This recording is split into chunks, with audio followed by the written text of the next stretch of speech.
The Square Ball Podcast. Hello, welcome along to another episode of The Square Ball. You can find this on YouTube. It's in your podcast app as well. And this one, if you're new to the show, is brought to you by a firm of solicitors in Leeds. Correct. Explain to the new person who's watching or listening what that company is called, Michael, and what sort of services they do. Anyway, if you already know this, just nod along. Levi Solicitors. Wow. Is the name of them. They do a range of legal services, not criminal law. Right. But they do wills, probate and conveyancing. I'll tell you that for nothing. The big three, is that? I think that's what they're known in legal circles, aren't they? That's right. It matters. It can quickly become complicated unless you've got a specialist to support you, when you're buying a property. I just realised this show's been going for 15 years now. It's essentially just some men reading stuff off the internet, isn't it? Yep. Yeah. Oh, well. Thanks for listening. Which is what Michael's doing. Thanks for sponsoring. Yeah. Get a discount. Yeah, full details, terms on the website, levisolicitors.co.uk/the square ball. You can also find the link in the episode description. My name is Dan. That is Michael. And that is Dean over there. Welcome. Transfers or cup? Transfers or cup? Cup or transfers? Oof, so exciting, isn't it? 2 games, 1 cup. I'm just getting us used to it. Right. That noise they make. Oh, yeah. I was upset last night. I wanted us to lose 1-0 at home to Dagenham instead of Milwall. All right. Don't forget Redbridge.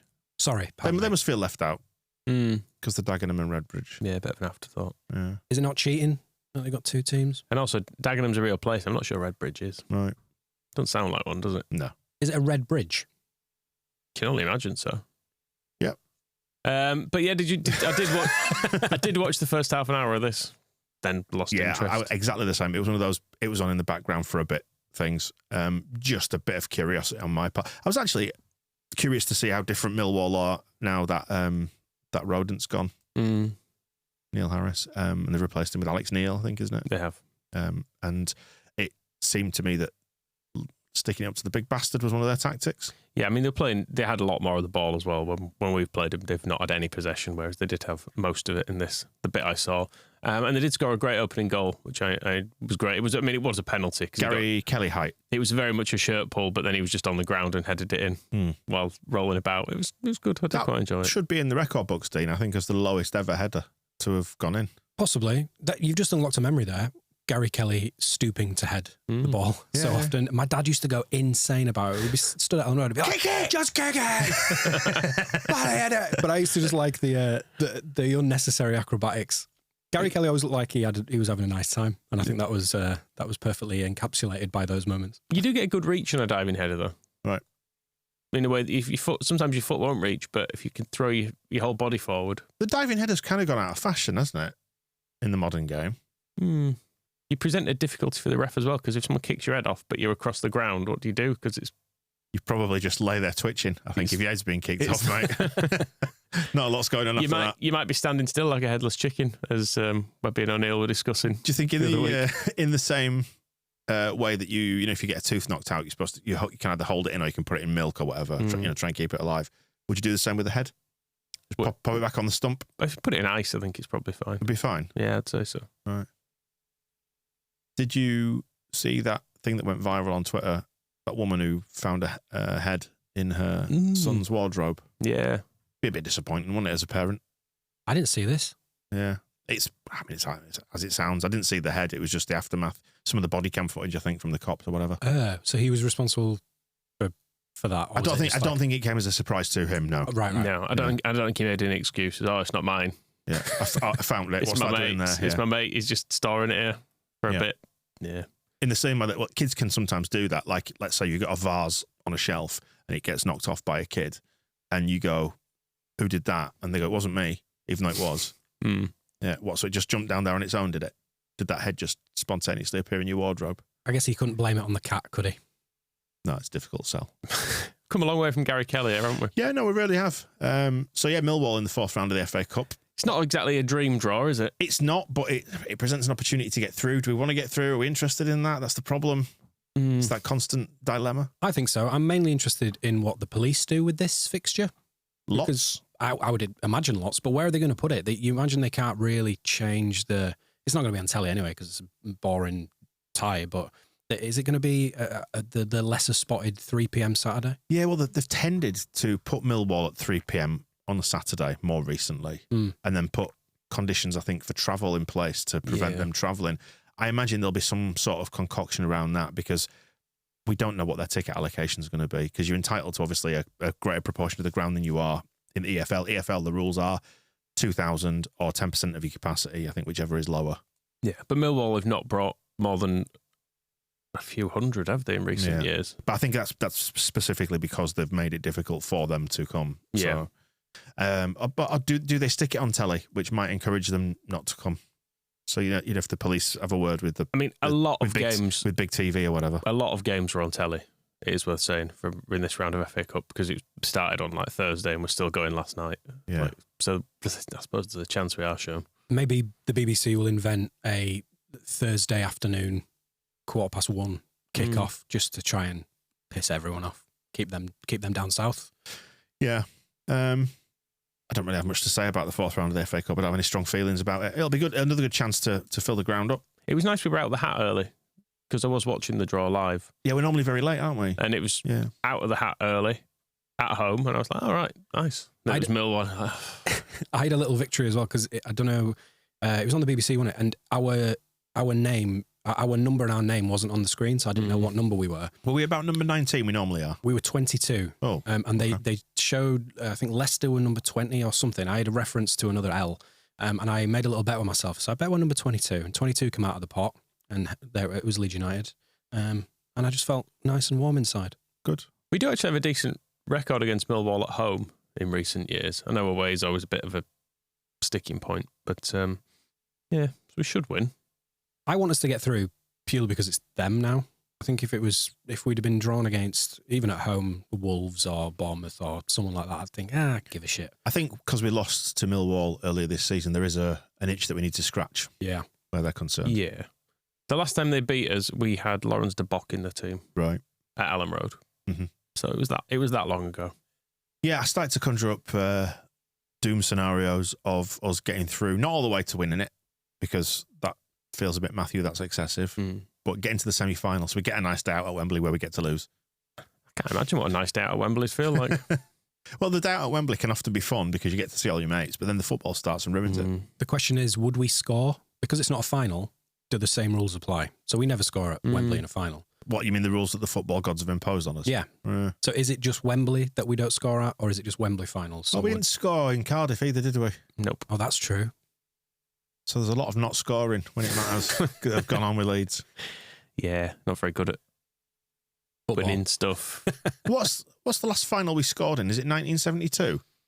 Yeah, I believe so, yeah. Unless you're well, I suppose there's the playoffs against Charlton we scored in, which was, I know that was it wasn't exactly like a one-off, although it kind of was a one-off in the end, wasn't it, because of the way there was a home leg. The way the format went. We lost the away leg 1-0, won the home leg 1-0, and then the third game, the playoff, was at Birmingham. Yeah, so that's the last goal we scored in a final. Right. Feels like it's a not while great, ago. is it? How many years ago? 38. Great.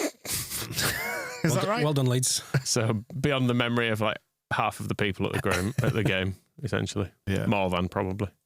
Anyway, it's irrelevant, isn't it? Because we've got a fifth round and a quarter final, all that to worry about next if we get past Millwall.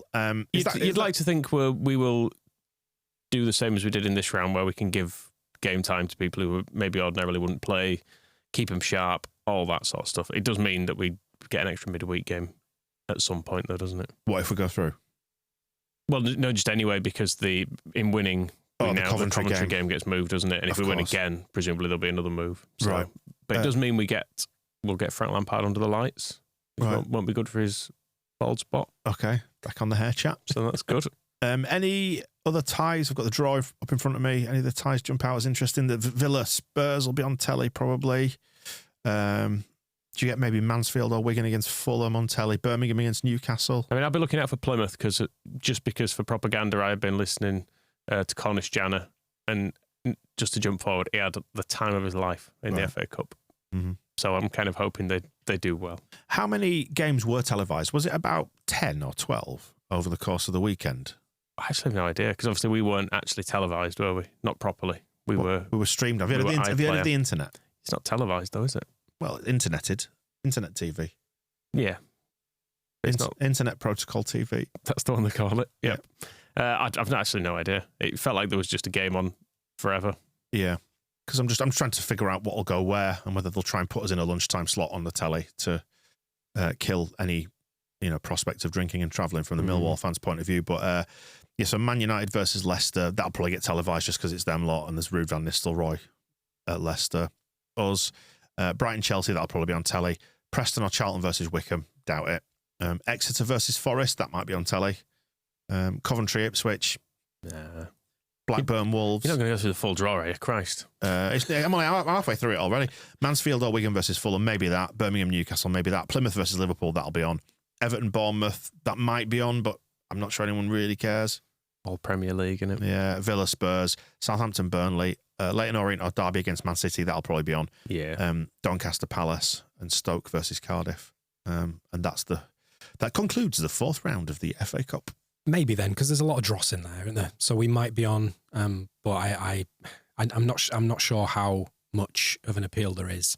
I think we'll, like we just did with Harrogate, I think we'll do enough, get past them, and then go out graciously to Man City away at the Etihad. That might not be gracious. Should we talk about transfers then? Yes. All the ones that are happening. It looks like we've got Joffy going to Hull on loan. It all feels like it's for the best that he just finds something to do with himself, doesn't it now, bless him? I did look up his contract. Summer 2027. Right. Long that, innit? Yeah, that's a while away. Looking like an expensive deal for us. Yeah. Is that probably, given he was signed in the Premier League? Yeah. Right. And as Angus Kinnear described, the greatest striker in the world or something. Hottest young striking talent in England or whatever. Something like that, yeah. I feel sorry for him because how's Lynn taking it? Well, I mean, because it's Hull, I'm hoping she won't have to move to be near him because logistics and that, I've got it all worked out at the moment, haven't I? But presumably she could just nip across the M62 anyway, she probably does now. Yeah. It's just a bit further, innit? Another hour or whatever. Exactly.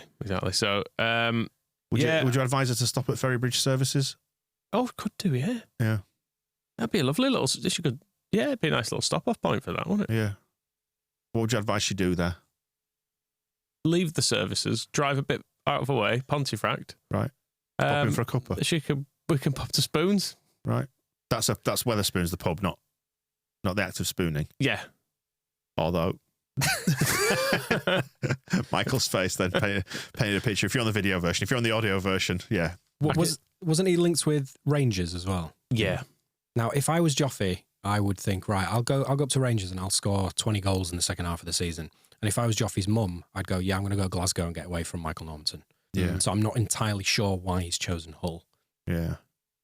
Well, no. I mean, good luck to him. That's all I can say. But yeah, I hope it feels like the whole thing of his career has been a bit of a missed opportunity, doesn't it? The time when he should have probably been playing more, he didn't get any game time, and then circumstances have gone against him. He's had some injuries at bad times as well. I feel like when there's moments where he could have had a little run in the side, he's picked up an injury and been out for 6 weeks or whatever, and then there's been someone else there when he's come back, and he's never quite fitted the style. He's neither a 10 nor a out-and-out striker nor a winger, so he's just... I can feel this going... He's just there, isn't he? What do you reckon? I can feel this going one of two ways. In the he's just there sense, because we know it won't be pretty if we don't go up this time. So do we then try and somehow find a place for him in the squad next year because he's too expensive to get, to have doing anything but play for us kind of thing. So they try and find a way to make him work under the new manager. Or we go up and he just gets loaned out until his contract's up. Or you reach it. I think if we go up, you probably reach a point where you settlement essentially pay him off. Right. You'll say, we'll give you X amount, and you're then free to go and sign for someone else. You're more or less paying up his contract. You give him the difference between what he's earning elsewhere. And yeah. There was a question that has come in that we're going to talk about on the members show later. So do subscribe to TSB Plus if you want the full answer to this. That'll be out on Sunday. That's out on Sunday. It'll actually be out on Saturday because we're playing on Sunday lunchtime. Of course, yes. But the question poses the notion that has there been any player that has progressed since Bielsa left? And citing players like Calvin gone backwards, Charlie Cresswell hasn't really improved in the way that he did, and I think Joffy's under that as well. Like Joffy has had all this promise, was scoring those late goals and looking really, really good in those flashes in the Premier League. Coming down into the Championship a couple of years ago, I was thinking, right, it's Joffy time, baby. And it just hasn't materialised. Yeah. So has he been let down by coaching? Has he just not had the right system around him? Because he's not a winger. He can't play up number 9 by himself here. Clearly doesn't fancy him as number 10. He just needs to go, and we've said this so many times on this show about various footballers, including Pat Bamford kind of more recently. He just needs to go and play football and recapture what it was that he undeniably had. And is Hull the place to be? I mentioned Rangers before, and I was kind of taking the piss out of Michael for getting all kinds of around the mums. But if he'd have gone to Rangers and just scored a load of goals, he's recapturing that confidence. He can then come back to England and do his thing. I hope it works for him because I like the idea of Joffy being good. Yeah. It's just not going to happen for us, though, is it? I don't think so. No. Goes to Hull to play alongside Cody Drameh now, Right. who is, of course, a sort of other version of it, where looked good in the reserves, got a little taste of the first team, and you went, kind of hoped for a bit more than that. And now he's there. Didn't get the move to Dortmund, his agent. No. Often talked about. Next time. Maybe so. Maybe playing in Hull's reserves is a perfect route into Dortmund, but it's not really working out for Cody so far. It's not. And just down the road from Hull, if you take a short hop down the M18. Yeah. Yeah. M18A1, sort of something like that. If you go down that way, you can end up in Doncaster where Charlie Crew's It's not that gonna near be. to Hull, really. No, it's not, is it? No. But there's a road between. There is a road between them, yeah. And that's what I was getting at. Okay. I was trying to make a link between A and B, that was all. Much like that road. Crew to Doncaster. 7th in League 2 at the minute. Seems to be happening. Yeah, it feels quite nice and old school, does that? Us loaning footballers to Doncaster Rovers rather than them beating us in playoff finals, for example. Yeah, it seems like the right level for us to be loaning youth players there. It's a good move for him. I think he might have a future in the higher echelons of English football because he's looked pretty good, and I don't think you get into the Wales squad on merit, other than on merit. Just go and get them promoted and then come back ready to fight next. I agree. There is a lot to be said for just playing football if you're a footballer. Just play football. Mm-hmm. Yeah, absolutely. In terms of incomings, a lot of chatter around Latte Lath from Middlesbrough, although there were reports. It feels like his agent's been busy. That's what I was going to say. Atlanta United, which is where Mateusz Klich is now. He has been traded, hasn't he? Yeah. So, whatever. I mean, he's certainly good for this level. Whether or not I've only seen him play against Leeds, truth be told, and he's looked good against us. But that's often been the case over the years. And then you get him and you're like, I mean, the thing is... Also doesn't fit the system. I don't know enough about him and the precise way he plays to know if he fits our system he looks to press. He looks kind of to do a lot of what Mateo Joseph does. From the limited amount that I've seen of him. I won't pretend to know that much about him. But yeah, I see it in almost in a financial light. Can you even if you end up paying 15 million or whatever it is, the prize at the end of it for doing so is substantial. In it, it's 200 million, and it's adding more insurance to that outcome as we've discussed recently. I understand there is a risk to not going up as well, but we've got plenty of saleable assets. So if you commit to that, and if God forbid we don't go up, at least you've probably got Pirro and Latte Lath to start off the season with. I don't know. I mean, it might not even be a doable deal, but just in theory, in the abstract, I'm for it. Just get out of this division via whatever means necessary. I just think as a link, it's just a bit of a tap in. Like, a journalist or maybe even his agent's looking and going, right, Leeds are after a number 9. There's so much talk about us looking for options up front. Who's good in this division? Latte Lath. Yeah, Latte Lath's going. I think it's a tap in. But would you take him? Yes. Yeah, I suppose. But you who wants everyone, Michael, is going, yeah.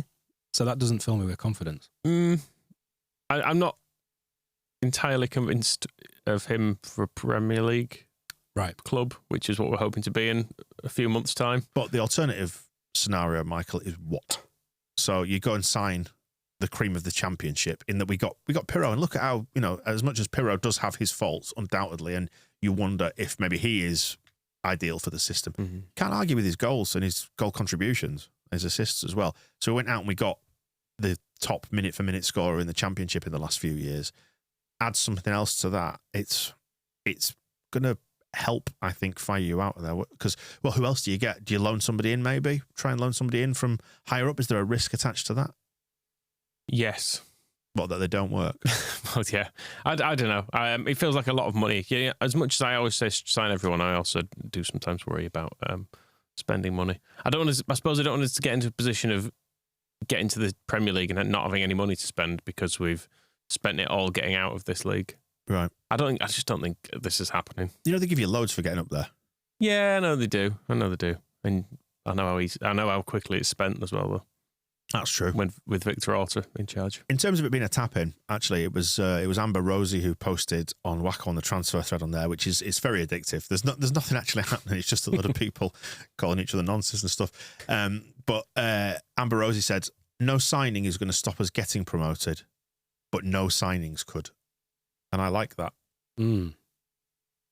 Well, Okay. It does come back to the thing that we spoke about last week, I think, about Meslier. Is what is your transfer strategy? Is it for 6 months just to get us up, or is it with a view to the Premier League? And I think there are very few signings that do both. So it is without wanting to sound like I'm sympathising with the club, because I'm not. Just fucking get us out of this division. But what do you do? Do you spend 15 million on Latilat and go, yeah, he's gonna work for us in the Premier League, or do you spend 15 million on Latilat going, you're going to get us up, and then we are going to be so filthy rich we can just relegate you to the reserves? Like, what is the middle ground? There probably is a middle ground that's more sensible and considered than ours. But Danny Welbeck. Well, there is just that thing of just get another player is the fans' default position on it, and he's always mine. Because I've got the luxury of that because I'm not in charge of the finances. So just sign people, please. I will say the picture does change as well if Bamford leaves, which feels unlikely because he's now injured. Although John Eustace has gone on record and said he's one on a long list. Yeah, which is fairly known. He described him as a long list we have looked at. Right. But that doesn't really mean anything, does it? No. It could just mean that the long list includes every striker in the Championship who's not getting minutes, and they've gone, well, he's one of those. But I mean, surely no one's going to buy him, though, are they, in January? You wouldn't have thought so. Not being injured and with the wage that we know they'd have to cover, it does seem very unlikely. Did you see the rumours of Archie Gray going to Real Madrid? No. Already, yeah. Oh, really? Well, they were, if the stories are to be believed, they were interested in him anyway. And every major club in Europe would have liked to have taken him in the summer. Yeah, there's a rumour circulating today, Tuesday, that they're in for him. They've been impressed by him playing at centre-back, no less. Well, there you go. I was impressed by him being nice to some people in the crowd. Yeah, Did you see the little clip at Tamworth? Yeah. Checking it was all right to have the scarf. Yeah, Bless him. Strikes me as a good boy. Yeah. He's been raised well. Yeah. We've been linked as well to Barley Mumba, who's at Plymouth. I did think he was their best player when we played Plymouth. Right. Whether or not we need him or not, I've no idea. But sign him. But I mean, yeah, he's a fullback. Right. Can never have too many fullbacks. Is he left-sided? Yes. Right. Okay. Yeah, it feels... it is a problem coming down the line for us because Firpo's out of contract soon. Yeah. Byram's not to be relied upon fitness-wise. So I can see the logic to it. And if we're down, he'd be fine. If we're up, he'd be a fine reserve. So you're prepared to do that for Barley Mumba, but not for Lat? I don't think we're going to spend 20 million quid on him because he's from Plymouth and a left back. Pay him, Michael. Well, yeah, but not as much. Yeah. Did you see the new Plymouth coach? Did you see that clip that was doing the rounds? It was about 4.5 minutes of, I think it was their official account that tweeted it out, of the new coach who's down there. Can't remember his name. My apologies. Yeah. It looks like a football hipster appointment. He could easily be running a microbrewery. Doing a speech where he's just sort of talking him up and he's going to make him feel like $1 million or whatever. And I couldn't help but contrast that with what you imagine Rooney's final speech might have been. Yeah. When he just rocked in from being in a nightclub or a bar or whatever. I think he looks like an obvious hipster, actually, this guy. He's a hipster appointment. He's a hipster appointment, maybe. But by which you mean you've not heard of him. yeah, exactly. He might be a proper... Why is it not Mick McCarthy? He might be a proper fucking long ball merchant for all you know. Did you see the on-the-pitch celebrations from the Plymouth game at Brentford? where some of the staff were running across the pitch to celebrate with the away fans, and they all every 3 or 4 steps they almost slipped, and I was watching it going, hit the deck, but they didn't. They stayed on the feet. I was fuming. Finally, before we sign off, did you see the other very big football news this week? No. The member of Lazio staff who got sacked. He had penis enlargement surgery, and then he put it on social media. He was proud of his new member. Well, have you seen the pictures? I haven't. No. I feel like I don't look on work Wi-Fi. I feel like it needs the pictures for context. Right. Not that we'll put them on here if you're on YouTube, because algorithm and that probably not ideal. No. Suboptimal that for getting views, I think. Yeah, probably. I mean, in fairness, Lazio will tolerate a lot as well if their past record with dealing with certain factions of their supporters or anything to go with. But they found the line, so fair play to them. What was his job? Backroom staff somewhere. Wasn't he like in charge of the Eagle or something? Yeah, he was their falconer. Yeah, so they've got, because the Lazio logo is an eagle, isn't it? Yeah. So they have an eagle in the same way that we've got Lucas the Copcat. Obviously, and like Crystal Palace have got a live eagle, haven't they? Yeah, but their bloke keeps it all tucked away. Lucas has got a handler.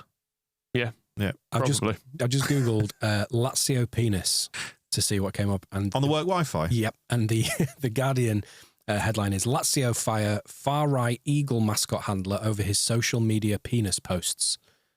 I did not have that on 2025 bingo.